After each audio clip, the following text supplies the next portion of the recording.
Bonsoir à tous, bienvenue à cette conversation que nous allons mener dans le cadre des entretiens autour du choix Goncourt du Royaume-Uni. Alors, c'est un grand plaisir de lancer cette série avec Gaspard Koenig. Gaspard Koenig qui est avec nous ce soir et que je reçois donc pour son roman Humus. Donc, bonsoir Gaspard Koenig, merci Bonsoir. d'être là, merci d'être virtuellement à Oxford avec nous ce soir. Vous avez le bâtiment dans lequel je suis assise en toile de fond. Nous Bon, bah, espérons vous écoute, accueillir un jour à Oxford, mais en attendant, nous sommes très contents donc de parler avec vous de votre roman. Alors, je voudrais commencer par le plus simple et le plus compliqué à la fois, en quelque sorte, c'est le titre, ce titre de Humus. Est-ce que vous voulez bien nous en dire quelques mots? D'abord, vous savez, les titres échappent très souvent à l'auteur. En l'occurrence, c'est mon éditrice qui me l'avait suggéré quand j'étais à peu près à la moitié de l'écriture du livre. Et il s'est imposé vraiment comme une évidence. D'abord, c'est joli comme mot, humus. C'est joli, c'est latin, ça sonne bien, c'est simple et court. Donc, c'est très tentant. Et puis, il y a évidemment des raisons un peu plus profondes. D'abord, c'est un roman qui parle de la terre, qui parle des lombrics, des vers de terre. Mais enfin, les lombrics, qu'est-ce qu'ils font? Ils construisent, ils bâtissent notre humus.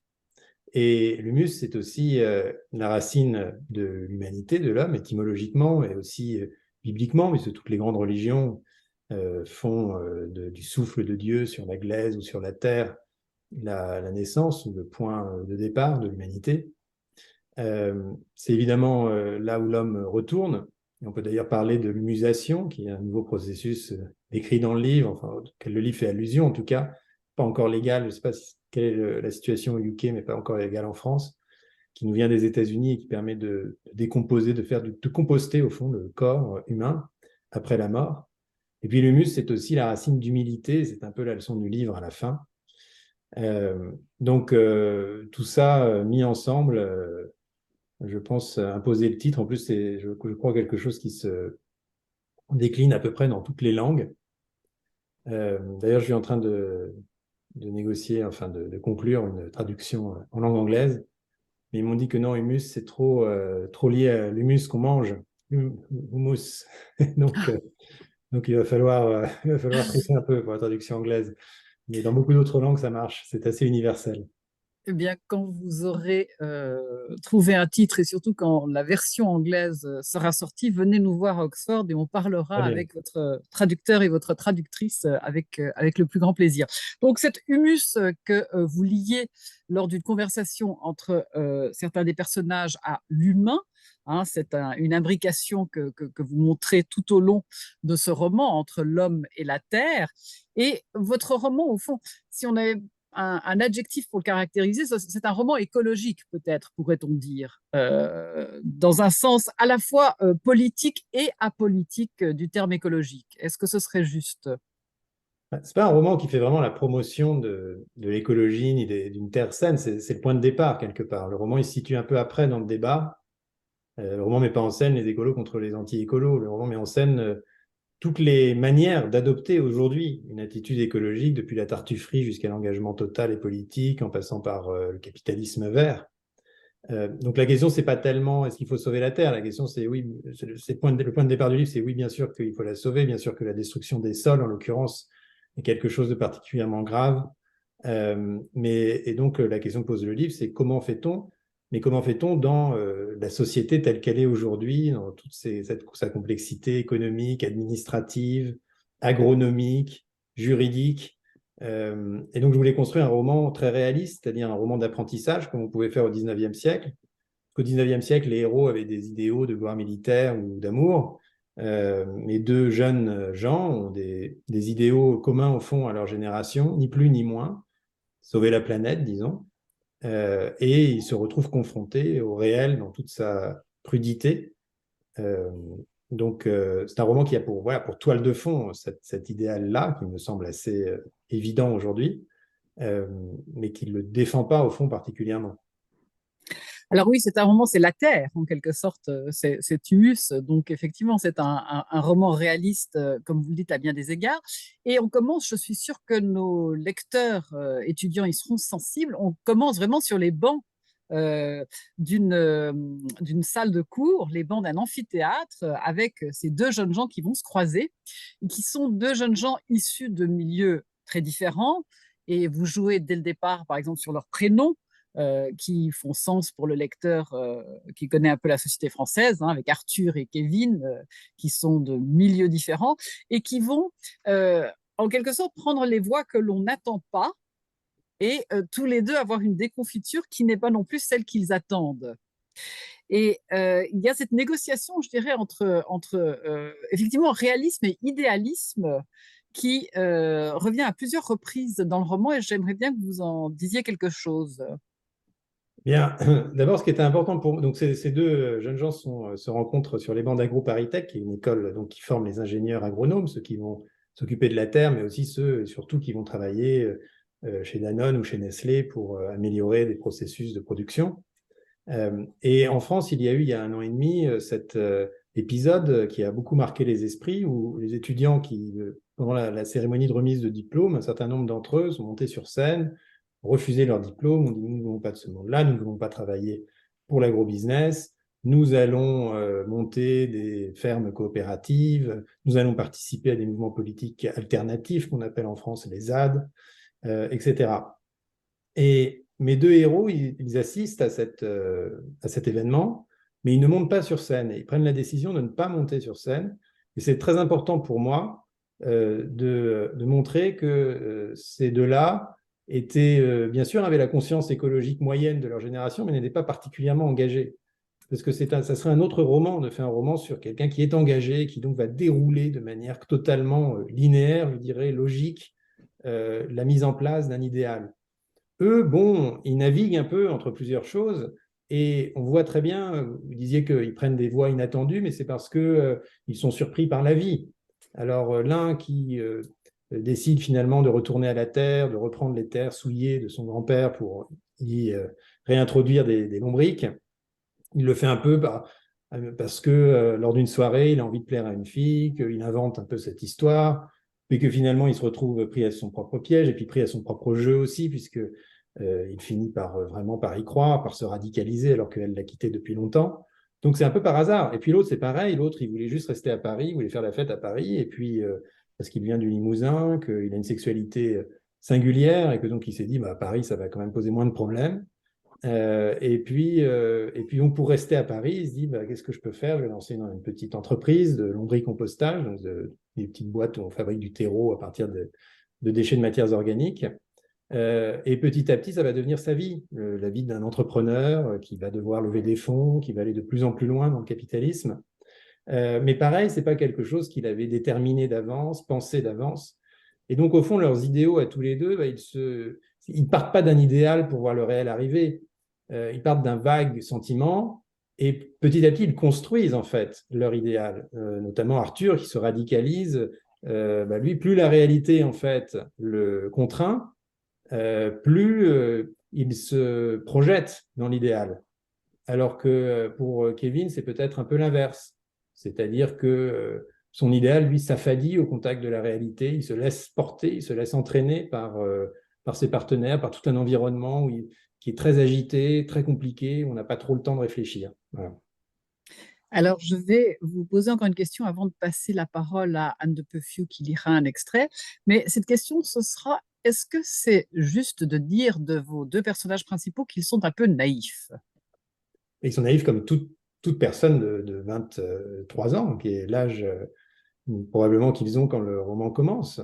Et en même temps, cette naïveté est aussi une forme d'artifice romanesque, parce que comme ils découvrent un monde qu'ils ne connaissent pas, l'un, la ruralité, l'autre, l'élite économique, avec des yeux de Candide, je reprends le vieil artifice qui consiste à mettre un huron dans la société, et tout d'un coup, le roi est nu, puisqu'ils vont poser des questions très simples que des gens beaucoup mieux intégrés n'auraient pas idée de poser. Kevin ne comprend pas quand il arrive et qu'il veut monter son entreprise à Paris, pourquoi tout d'un coup on lui parle en anglais ou en franglais. Arthur se dit ah bah tiens, je vais faucher mon champ à la main comme dans Tolstoï, ça va être magnifique, il se coupe le pied. Donc cette naïveté me permet d'exercer aussi une forme d'humour, de sarcasme sur la société contemporaine, d'en montrer les vertus et les travers, et ce, dans tous les camps, si je puis dire, à la ville comme à la campagne. Alors, on va écouter Anne de Peuffiou, donc la comédienne. Nous avons la chance de l'avoir avec nous pour lire des extraits. Anne, c'est à vous. Bonjour. Donc, je vais vous lire un premier extrait qui démarre page 176. Et il m'a semblé important de parler d'abord du ver de terre. Donc, Très bien. excusez-moi pour la lumière parce que c'est un peu... Arthur se mit à son tour à la tâche. La méthode vibratoire était efficace pour faire sortir les vers. Les ramasser intacts demandait cependant une certaine délicatesse. Les vers, prudents, laissaient l'extrémité de leur queue dans le sol comme une encre bien arrimée. Dès qu'ils sentaient les doigts d'Arthur se poser sur eux, ils se rembobinaient à toute vitesse dans leur galerie. Il fallait donc soit les attraper par surprise, soit les tirer hors du sol en prenant soin de ne pas les briser. Dans ce corps à corps, Arthur sentait toute la force de leurs muscles bandés contre le prédateur, chouette, bécasse, blaireau ou homo sapiens. Parfois, le ver enduit de mucus lui glissait entre les doigts victorieux. Quand Arthur parvenait enfin à le saisir, il se tortillait dans l'air, effrayé de se trouver soudain hors de son élément, déployant et rétractant ses anneaux en accordéon à la recherche d'une matière solide, n'importe laquelle, dans laquelle il puisse reprendre son éternel travail de terrassier. Malgré toutes ces années consacrées au ver de terre, Arthur n'en avait jamais vu ni touché autant. Il n'y en avait pas deux pareils. Dans quelle autre espèce trouve-t-on des spécimens dont la taille varie de 1 à 5, du vermisseau au serpent? Il y en avait des sveltes, des gras, des indolents et des teigneux. Leur peau parcourait une large gamme de couleurs, du caramel au fuchsia. Chacun possédait sa propre irisation, déclinant ses nuances de terre de la tête à la queue. Face à l'adversité, certains se carapataient à une vitesse surprenante, d'autres, au contraire, jouaient aux morts.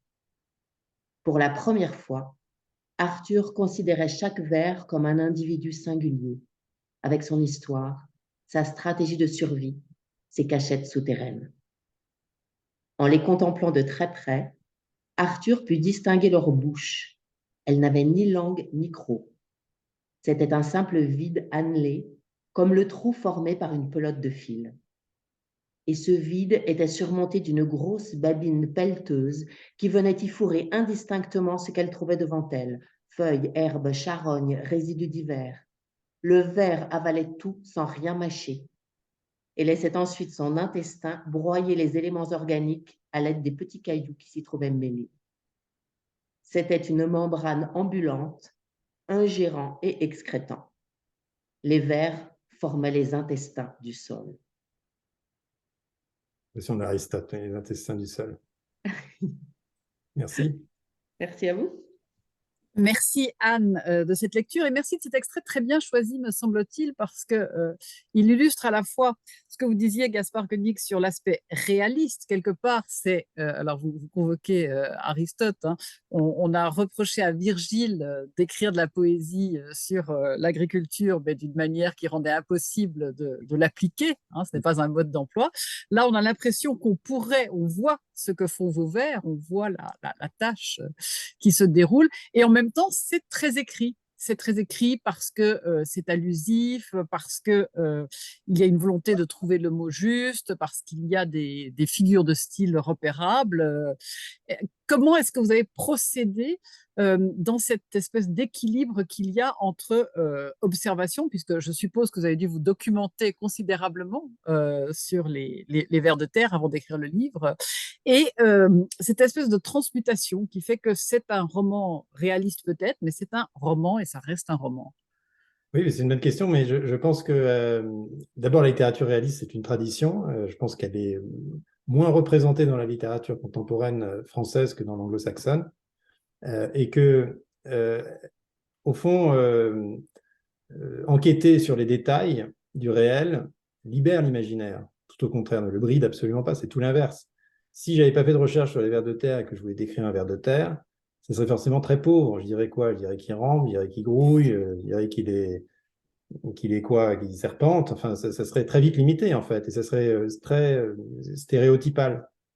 Alors que le fait d'avoir effectivement fait pas mal de recherches, lu, aussi rencontré ce qu'on appelle des géodrillologues, donc les spécialistes des vers de terre, des agronomes, etc., fait que dans cette scène ou dans d'autres, je connais les détails, je sais comment ils vivent, je sais combien d'anneaux ils ont, je sais comment fonctionnent leurs organes sexuels, enfin des choses d'éthologie quasiment, qui me permettent d'imaginer des choses, au contraire, et de faire du style, en fait.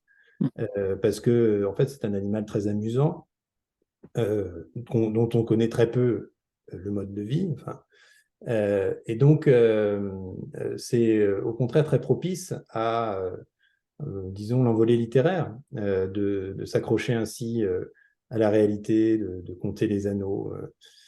Ça donne des idées, tout simplement, et ces idées produisent le style, et c'est ça qu'on essaye de faire quand on décrit quelque chose. On essaye de rendre, disons, un sentiment précis, et pour ça, on a forcément nécessairement recours à la métaphore ou à l'image. C'est une belle leçon, en tout cas, pour les étudiants qui auraient des envies de littérature, que de leur dévoiler ainsi comment fonctionne en quelque sorte le laboratoire du romancier. Alors, je voudrais revenir à une chose que vous disiez juste avant l'extrait lu par Anne. Vous avez mentionné l'humour, hein. Alors moi, ça m'a frappé. Et je ne sais pas s'il sera tout aussi lisible à certains moments pour des lecteurs dont le français n'est pas la langue maternelle. Et je n'envie pas d'ailleurs la tâche de votre traducteur ou traductrice, Oui. parce que vous avez toutes sortes, en particulier évidemment autour du mot verre, vous avez des verres à demi pleins, vous avez en verre et contre tous, le verre à moitié vide, etc. Enfin, euh, le jeu de mots vous vient facilement. Il y a une espèce de joie, me semble-t-il, de la langue, et ça rejoint du coup un petit peu ce que vous disiez à l'instant, dans cette volonté de trouver une manière de dire, de rebondir. Je pense qu'il y a un plaisir. On sent qu'il y a eu à certains moments, alors que ce n'est pas un roman joyeux dans sa conclusion, hein, c'est le moins qu'on puisse dire, eh bien, il y a quand même, on goûte la langue avec vous, on goûte l'expérience, je pense, avec vous.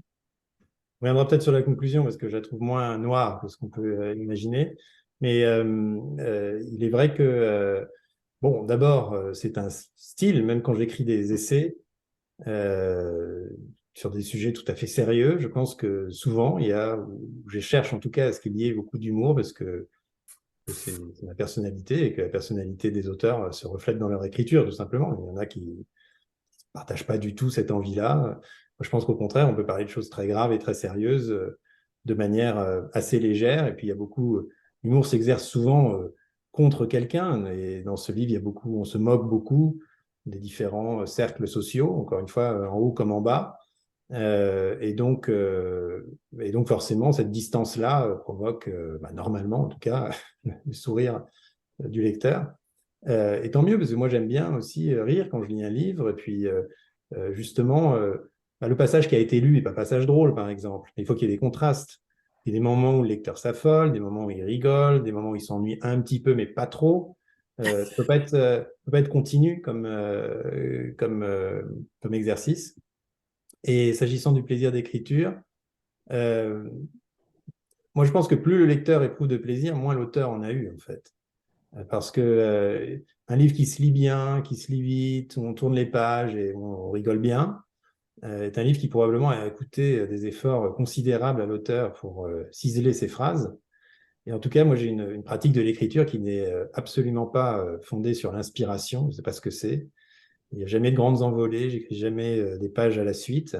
C'est vraiment une technique laborieuse d'artisan qui paragraphe par paragraphe, peine à aligner ses pages, qui doit constamment vérifier ses mots, les répétitions, les exactitudes ou pas, le rythme des phrases, la structure des paragraphes.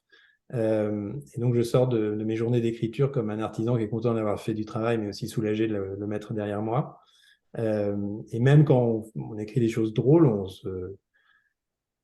doit tellement se concentrer pour que justement l'adverbe soit juste et que l'humour ne soit pas, disons, trop méprisant, par exemple, pour garder de l'empathie avec les personnages.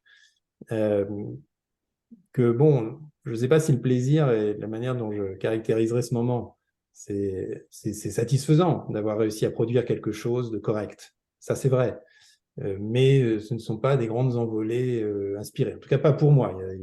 Encore une fois, il y a autant de manières d'écrire que d'écrivains. Et alors, vous avez parlé donc à l'instant des personnages envers lesquels il ne faut pas être trop méprisant, par exemple. Y a-t-il un personnage qui vous paraît plus attachant que les autres ou est-ce qu'il... Et alors, je voudrais revenir sur le mépris. C'est beaucoup de critiques français ont comparé mon livre à Houellebecq, simplement parce que lui aussi, c'est un auteur réaliste ancré dans sa société. Les paysages se ressemblent un peu. Il a décrit la Suisse normande dans Sérotonine, et puis lui-même est ingénieur agronome. Bon. Mais je pense que ça s'arrête là, parce qu'il y a précisément chez Houellebecq absolument aucune empathie pour ces personnages qui sont des gens qu'on n'a pas envie, auxquels on n'a pas envie de s'attacher. Et je pense que tout le monde a remarqué que mes deux personnages, aussi contrastés soient-ils, aussi d'ailleurs plein de défauts soient-ils, hein, tous les deux, étaient attachants et qu'on ne sentait pas à leur égard, on sentait beaucoup d'ironie souvent, mais on ne sentait pas ni de mépris, ni d'agacement. Et je pense que ça, je suis ravi que le lecteur retire ce sentiment parce que c'est le sentiment que j'ai eu en l'écrivant. Et je pense que ça se ressent tout simplement.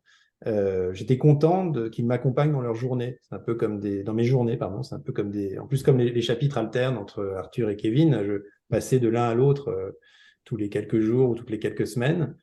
Et je quittais l'un avec regret, je retrouvais l'autre avec plaisir, je me laissais accompagner par lui, séduire par Kevin, qui est plus séduisant, amusé par Arthur, qui a plus mes références et mes réflexes intellectuels. Euh, donc, cette sympathie que j'ai réellement pour mes personnages se retrouve assez naturellement dans le livre. Et s'agissant de votre question, si un des personnages est plus attachant qu'un autre, c'était ça, hein. Bon, le personnage, le livre est vraiment, on pourrait parler des personnages secondaires qui sont parfois assez forts quand même, mais il y a vraiment deux personnages dans ce livre, Arthur et Kevin, le monde est vu à travers leurs yeux, et les autres sont vraiment des figures support, si je puis dire. Et par rapport à ces deux-là, pas vraiment. Je me reconnais davantage en Arthur, mais je suis plus séduit par Kevin, que je trouve quand même plus sympathique et attachant.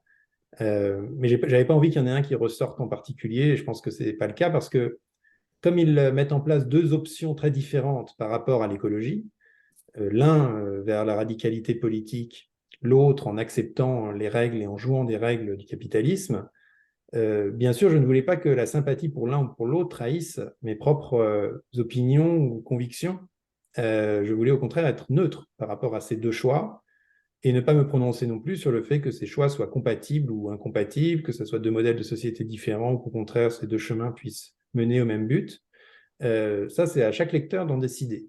Et donc, il aurait été, si l'un des héros avait pris l'avantage sur l'autre, ça aurait fait de ce livre un livre à message, en fait, un livre codé, un faux livre de philosophie, un livre à thèse.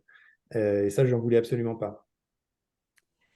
Et alors, je vais vous poser une question justement à propos de ces personnages, puisque vous avez évoqué votre travail de documentation, d'observation, etc.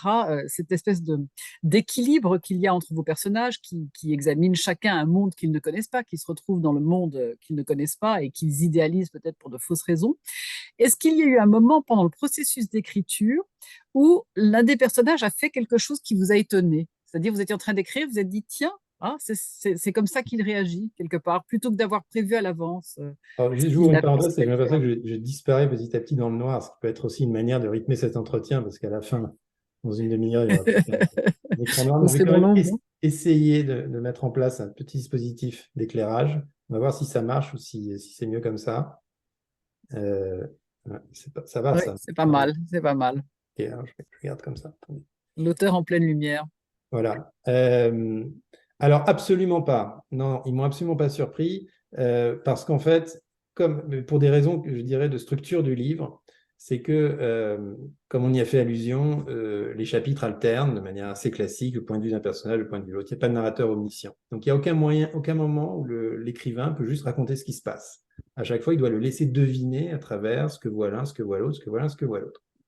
Et comme ça s'étage comme ça, en pas de canard, il était très important pour moi de construire une colonne vertébrale du livre, un plan, si vous voulez, qui soit extrêmement rigoureux Parce que si l'un commençait à voir quelque chose qui n'est pas encore arrivé à l'autre, je perdais le fil et il fallait constamment tout réécrire, tout reconstruire.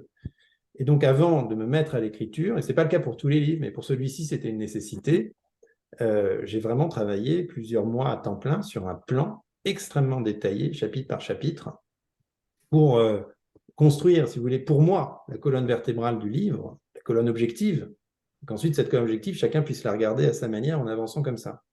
Voilà. Et c'est pour ça que, pour ce livre-ci, ce n'est pas toujours le cas, j'avais tout en tête dès le début et je m'y suis tenu jusqu'à la fin. Donc, vous avez des scénarios très rédigés qui vont faire la joie des critiques spécialistes de jeunesse textuelle. Pour ce livre, mais c'est parce que ce livre en particulier l'exigeait pour ces raisons-ci, mais ça peut être différent pour le livre d'après. Alors, on va écouter un deuxième extrait lu par Anne de Peuffiou, qui est avec nous, et reprendre la parole après. Anne, c'est à vous. Alors, je vais vous lire un deuxième extrait qui traite plus des aspects sociaux du livre et qui commence page 223. Ce n'est pas une grève qui va gâcher notre week-end, déclara Philippine d'un ton martial. Leur train pour Verneuil-sur-Avre ayant été annulé, Philippine déploya son ingéniosité coutumière pour dénicher une compagnie de chauffeurs de luxe qui bravaient les pénuries d'essence. On mettra ça sur le compte de la boîte. De toute façon, vu le genre des invités, on peut considérer que c'est un déplacement boulot. Ils partirent donc le samedi matin en direction du Perche, où Madame RSE, leur soutien le plus important chez L'Oréal, les avait invités à passer une nuit. Ils s'installèrent dans la Tesla, chargée au maximum. Le chauffeur, Yacine, était vêtu d'un costume impeccable et faisait preuve d'une courtoisie savamment dosée, prêt à feindre la complicité quand le client était d'humeur bavarde, mais aussi à endosser le rôle de serviteur muet et obséquieux si nécessaire. Personnellement, il s'en fichait. L'essentiel était de recevoir ses 5 étoiles. Il comprit vite à qui il avait affaire et sélectionna une playlist des sonates de Mozart en fond sonore. « Je vais passer par Concorde pour éviter les cortèges », expliqua-t-il en devançant les reproches. « La CGT va partir de Villiers, monter vers Clichy. On perd 20 minutes, mais on est sûr de ne pas être bloqué. » « C'est fou d'emmerder les gens comme ça, » lâcha Philippine. « Vous, bon, vous avez une électrique, mais vos collègues, ils ne peuvent plus travailler. » Yacine hocha vigoureusement la tête. Il avait appris à épouser les opinions de ses clients. Il leur donnait ainsi, gratis, le sentiment réconfortant de se trouver du bon côté de l'histoire, en communion avec le prolétariat immigré. Une fois, il avait transporté un chroniqueur radio qui, une demi-heure plus tard à l'antenne, l'avait cité à l'appui de son raisonnement. Yacine avait bien rigolé. Il trouvait étrange cette manie des riches de vouloir à tout prix invoquer la justice au service de leur confort. Ils pourraient se contenter de défendre leurs intérêts. Personne ne leur en voudrait. L'avantage, continua Philippine après un temps de réflexion, c'est qu'il y a moins de circulation. Tout à fait, cela devrait être fluide. La Tesla glissa sans bruit à travers la France en colère. Derrière leurs vitres teintées, Kevin et Philippine virent les poubelles qui s'accumulaient dans les rues, les cars de CRS garés à la queue leu-leu en attendant l'affrontement, les magasins aux rideaux de fer tirés, les manifestants en gilets jaunes qui occupaient les péages, les affiches et les banderoles recouvrant les ponts et les intersections. Même sur les routes de campagne, ils durent franchir quelques barrages bon enfant en s'acquittant d'un coup de klaxon. Des militants d'Extinction Rébellion se mêlaient aux protestataires, comme ils le faisaient désormais à chaque occasion, interprétant toutes les misères du peuple à l'aune de la crise écologique.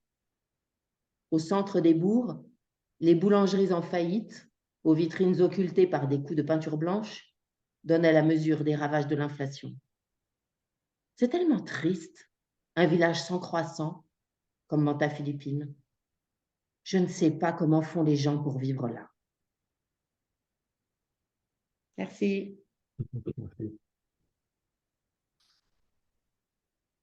Merci beaucoup, Anne. Encore un passage magnifiquement bien choisi, hein, où on voit effectivement l'ironie qui s'exerce un peu aux dépens des personnages dans ce passage, hein, et entre autres cette dernière réplique de Philippine sur le village sans croissant, enfin, Oui. sans boulangerie, est tout à fait, c'est savoureux, pourrait-on dire, pour continuer de jouer sur les mots. En tout cas, c'est un très bon choix. Et quand on regarde un passage comme celui-là qui, là encore, illustre bien l'effet de réel, enfin la série d'effets de réel qui inscrit votre roman dans la tradition du roman réaliste, je pense à des autres passages amusants. Vous faites intervenir Thomas Pesquet, donc le cosmonaute, comme personnage réel dans le livre.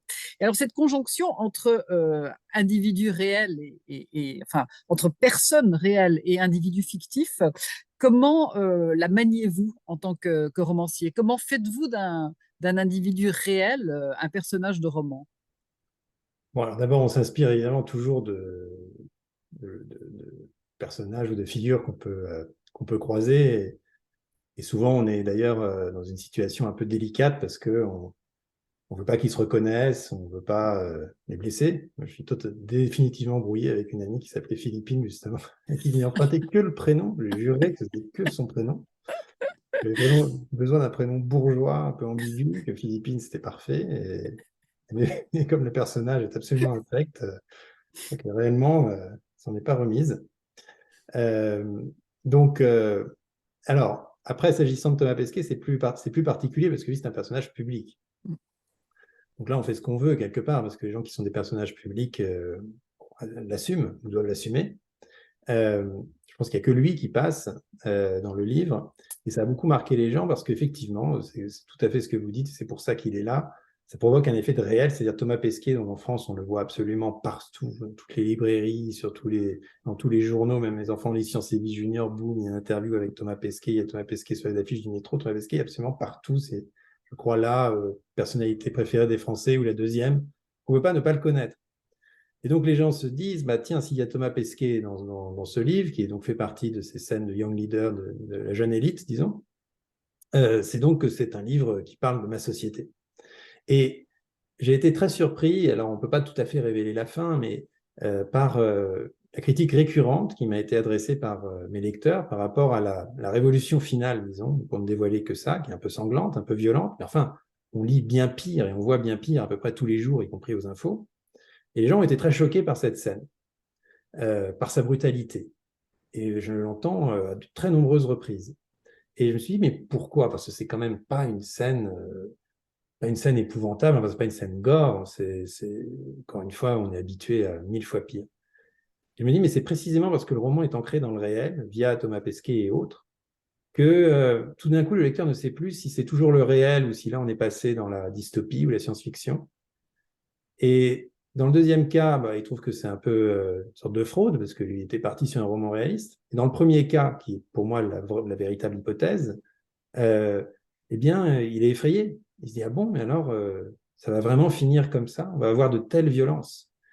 Et finalement, une violence très mesurée dans les mots est beaucoup plus dévastatrice si elle s'inscrit dans un roman qui lui-même est totalement immergé dans la société contemporaine via des artifices tels que Thomas Pesquet. Puis il y avait une deuxième raison pour Thomas Pesquet, c'est que c'est un astronaute, comme vous le dites, et que pour moi, j'avais envie de montrer le contraste entre l'astronaute que tout le monde adule, parce qu'il regarde les étoiles et qu'il va très loin dans le ciel, et le géodrillologue, le spécialiste des vers de terre, que personne ne connaît, alors que lui va regarder l'infiniment petit qui est sous nos pieds.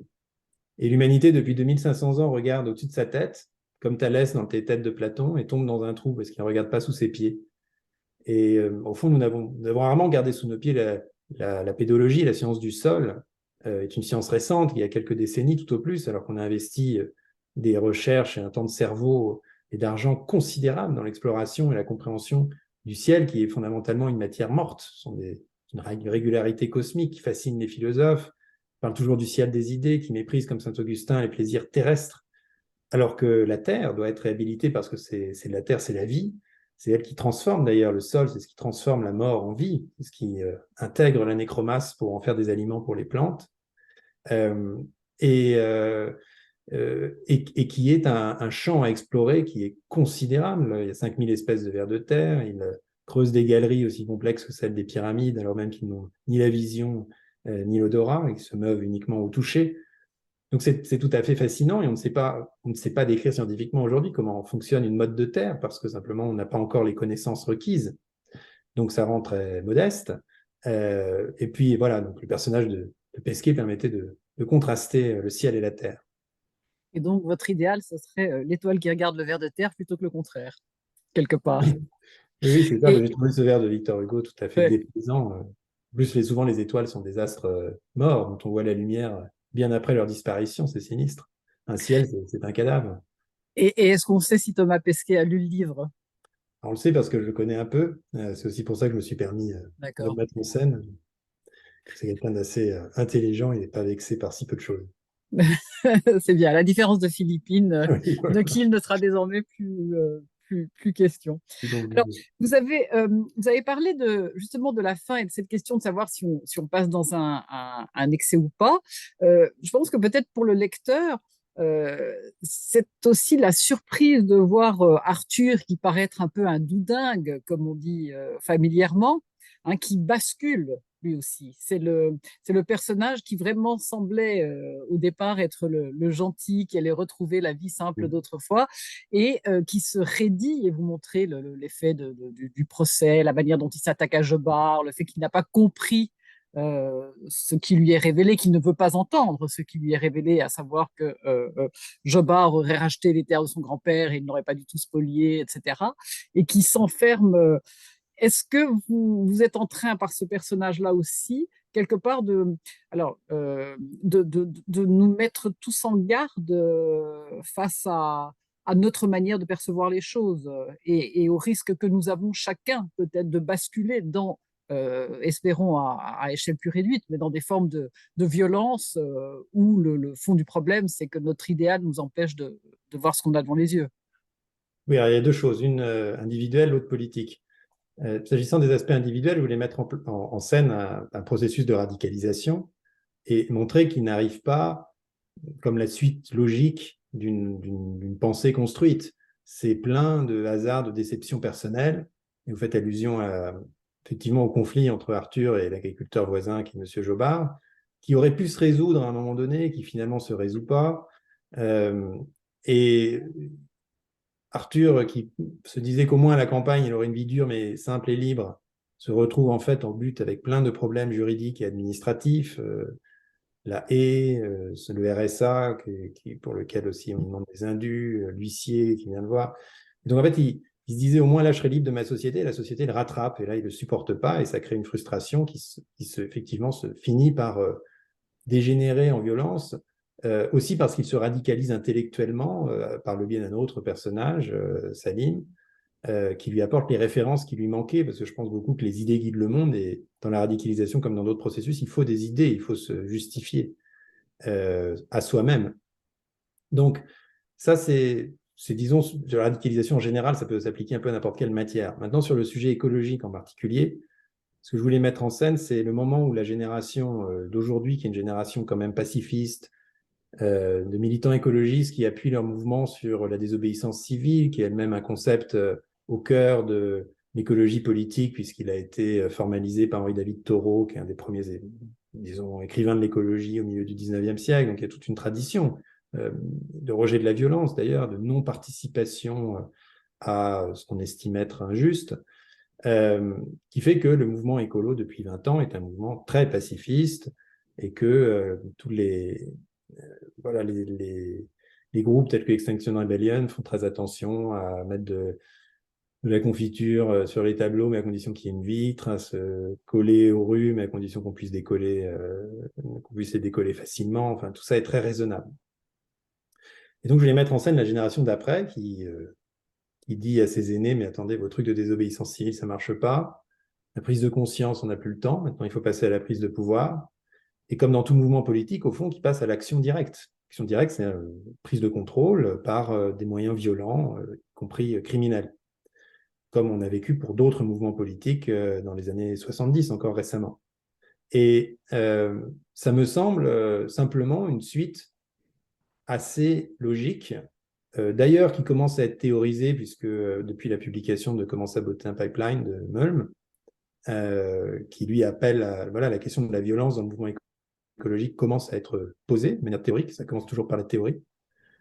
Et donc, il ne me semble pas absurde d'imaginer que dans 10 ans, certains militants écologistes seront véritablement des terroristes. Aujourd'hui, il n'y en a pas, mais et je n'ai pas de jugement là-dessus, parce que d'ailleurs, je pense que leur cause est juste. Mais simplement, je décris dans le livre un processus qui me semble quand même assez, enfin en tout cas assez facilement envisageable, sans en faire l'apologie du tout. Mais enfin, je mets le lecteur un peu devant ses responsabilités aussi, en disant, mais si on continue à mépriser ainsi leur prise de position, voilà possiblement où ça mènera. Merci. On va passer la parole à Anne pour son troisième extrait et reprendre la conversation après. Anne, c'est à vous. Alors, le troisième extrait va commencer page 53 et c'est un extrait que j'ai choisi pour sa grande sensualité. Ah. Alors que la France connaissait un énième épisode de sécheresse et que l'on traversait par endroits la Loire à pied, ici les ruisseaux sourdaient à chaque tournant, les nappes restant régulièrement alimentées par les pluies venues de l'Atlantique. Après une matinée passée à emballer leurs affaires et 4 heures de route depuis Paris, Arthur et Anne ne résistèrent pas à l'envie de se tremper les pieds. Ils arrêtèrent la voiture sur un bas-côté, près d'un pont en pierre. Une pancarte délavée indiquait « Moulin de taille-bois ». Ils firent quelques pas sur un chemin empierré, puis descendirent dans une jungle d'herbes grasses jusqu'à la rive. Il n'y avait ni barbelés, ni table de pique-nique aménagée, ni balises de randonnée. L'espace était libre. Ils s'agenouillèrent et caressèrent prudemment l'eau de la main, comme des animaux qui reniflent avant de boire. La Rouvre, revendiquant pompeusement son titre d'affluent de l'Orne, se contentait à cet endroit d'être un ru clair et peu profond. Son lit était tendre et alluvionneux, les rayons du soleil jouaient au stroboscope dans les feuilles des hêtres et le courant chuintait sur les galets. Arthur et Anne se regardèrent et, sans avoir besoin de dire un mot, se déshabillèrent. Ils s'allongèrent nus dans le ruisseau, comme s'ils entraient dans des draps, le dos bien calé contre le matelas de sable. De minuscules poissons venaient les chatouiller. Tout leur sang s'était comblé. Chose rare, il n'y avait rien, strictement rien pour gâcher la fête. Pas un bruit de moteur, pas un remeugle d'épandage, pas un parpaing en ciment dans leur champ de vision, pas un caillou trop coupant sous leurs fesses. Même le désir, l'entêtant désir, était éteint par la fraîcheur de l'eau. C'est le paradis, dit Arthur. Tous les besoins que l'humanité se crée, ta gueule, dit Anne le plus gentiment possible. Ils restèrent ainsi de longues minutes, sans se toucher, perdus en eux-mêmes, la pensée ralentie, à goûter l'accueil que leur faisait leur nouvel habitat. La réfraction de la lumière rendait leurs corps pâles et difformes. On aurait dit que leur tête flottait sur l'eau, deux masques à la dérive. Merci. Merci. Oui, Arthur a toujours tendance à tout gâcher avec une réflexion sur l'avenir de l'humanité. Donc, je me rappelais plus, ça m'a bien fait rire. Merci beaucoup Anne. C'est un des passages À vous. aussi qui m'avait frappé à la première lecture du roman. Très beau passage et dont vous avez bien fait sonner. Ça m'a rappelé ce que vous disiez à l'instant, enfin il y a quelques instants, Gaspard Koenig, sur le fait de peser quelque part le poids des mots, l'ordre des mots, la place d'un adverbe dans une phrase, etc. Et je crois qu'on le sent vraiment bien dans cet extrait-là, qui a une qualité sonore réelle qui ressortait dans la lecture d'Anne. Alors, je vais vous poser une dernière question qui est une grande question, quelque part, c'est celle autour de laquelle il me semble, d'une manière ou d'une autre, que nous tournons un peu depuis le départ. C'est en quoi ce roman est-il un roman politique ou n'est-il pas un roman politique? Non, c'est pas un roman politique parce que il ne propose pas ne propose pas de message, de voie à suivre. La toute fin, qu'on ne va pas révéler, mais qui est assez positive, elle dit qu'au fond, on ne connaît pas la manière dont l'humanité va survivre ou non à la transition et dont elle va mener cette transition, mais on connaît déjà la fin de l'histoire. La fin de l'histoire, elle est plutôt sympathique. La fin de l'histoire, c'est que dans quelques siècles ou quelques millénaires, le vivant aura largement surmonté tous ces dégâts et que l'évolution naturelle se sera adaptée et aura évidemment poursuivi son cours. C'est ce qu'on voit dans les terres où il n'y a plus de lombriques, qui sont donc des terres qui s'assèchent, où il n'y a plus de galeries, l'eau ne coule plus, elles se minéralisent, elles perdent leur vie, leur fertilité. Et il reste toujours là-dedans 20% à peu près de biomasse, de lombriques, malheureux, tout maigrelet, mais enfin il reste là. Et il suffit qu'on ne touche pas à cette terre pendant 10 ou 15 ans, idéalement qu'on lui mette un peu de matière organique sur le dessus pour la nourrir, mais même sans ça, pour que la vie revienne et pour que les lombriques retrouvent leur équilibre et pour que tout reparte. Vous prenez un caillou, vous le laissez un millénaire tout seul sur notre planète et il devient une forêt. Quand la pierre des villes se teinte de noir, ce n'est pas à cause de la pollution, c'est à cause des micro-organismes qui commencent en fait à former un sol. Aujourd'hui, Tchernobyl, la zone d'exclusion autour de Tchernobyl, interdite aux humains depuis 40 ans, est devenue une des plus grandes réserves de biodiversité d'Europe.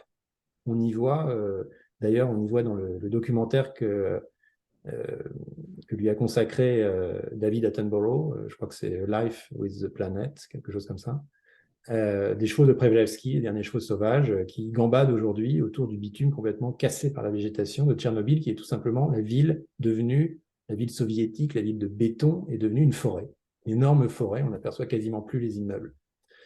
Donc on connaît la fin, voilà, et la fin, elle est joyeuse. Et donc, tous les débats qu'on a aujourd'hui par rapport au rôle de l'humanité là-dedans sont là des débats éminemment politiques intéressants pour lesquels je propose au lecteur non pas des solutions mais des ingrédients pour qu'il fasse ensuite sa propre cuisine, mais avec en arrière-fond une pensée assez positive.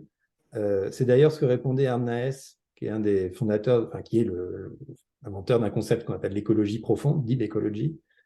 Et on lui demandait êtes-vous optimiste? Et il répondait je suis optimiste pour le 22e siècle. Il aurait pu dire pour le 4e millénaire.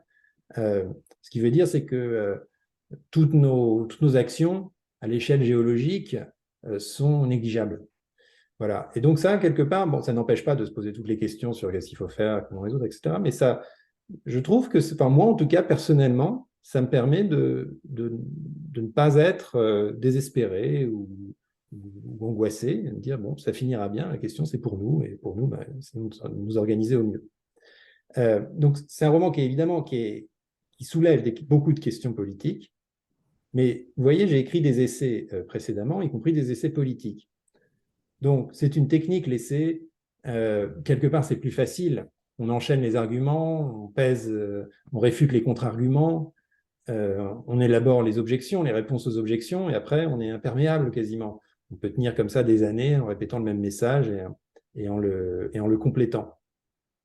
Si j'ai écrit là un roman, c'est parce que précisément, je n'ai pas de réponse à apporter, je n'ai pas de solution à donner, sinon j'aurais organisé tout ça dans un essai.